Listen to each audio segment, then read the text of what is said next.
اعوذ باللہ من الشیطان الرجیم بسم اللہ الرحمن الرحیم۔ قسط نمبر 8 ماں کا امتحان۔ ایک آزمائش۔ کچھ دن گزرے، ارسلان ہمیشہ کی طرح فجر پڑھ کر کام پر گیا اور ماں گھر کام کاج میں مصروف ہو گئی۔ دوپہر کو دروازے پر زور کی دستک ہوئی۔ جب ماں نے کھولا تو دیکھا کہ ارسلان زخمی حالت میں 2 آدمیوں کے سہارے آیا ہے۔ ماں کی چیخ نکل گئی، یا اللہ، یہ کیا ہو گیا ہے؟ حقیقت: اصل میں ارسلان راستے میں ایک حادثے کا شکار ہو گیا تھا۔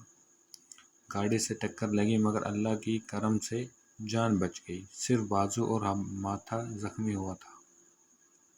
ارسلان بستر پر لیٹے ہوئے بولا، اماں فکر مت کریں، اللہ نے میری جان بچا کر ہمیں ایک اور موقع دے دیا ہے۔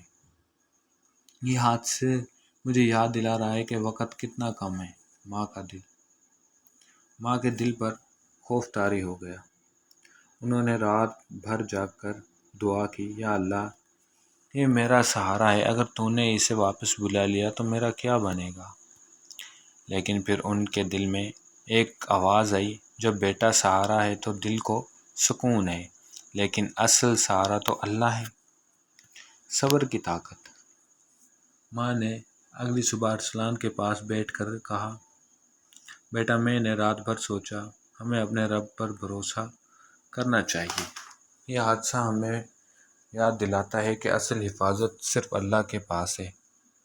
ارسلان نے ماں کا ہاتھ تھاما اور کہا، اماں، ہم دونوں کو اب اور زیادہ نماز اور دعا میں لگنا چاہیے، یہ زندگی کا آخری امتحان بھی ہو سکتا ہے۔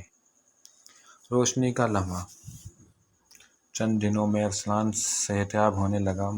محلے کے لوگ آ کر اس کی خیریت پوچھنے لگے اور جب بھی کوئی ملنے آتا تو وہ ایک ہی بات کہتا، زندگی کا اصل سرمایہ وقت نہیں بلکہ وہ لمحہ ہے جو سجدے میں گزارا جائے۔ سبق: نمبر 1، حادثے اور مصیبتیں اللہ کی یاد دہانی ہیں، وہ ہمیں جھنجھوڑتے ہیں تاکہ ہم وقت ضائع نہ کریں۔ نمبر 2، اصل سہارا اللہ ہے، اولاد یا صحت سب وقتی ہیں، رب ہمیشہ کے لیے ہے۔ نمبر 3، ماں کی دعا حادثے کو بھی رحمت میں بدل دیتی ہے۔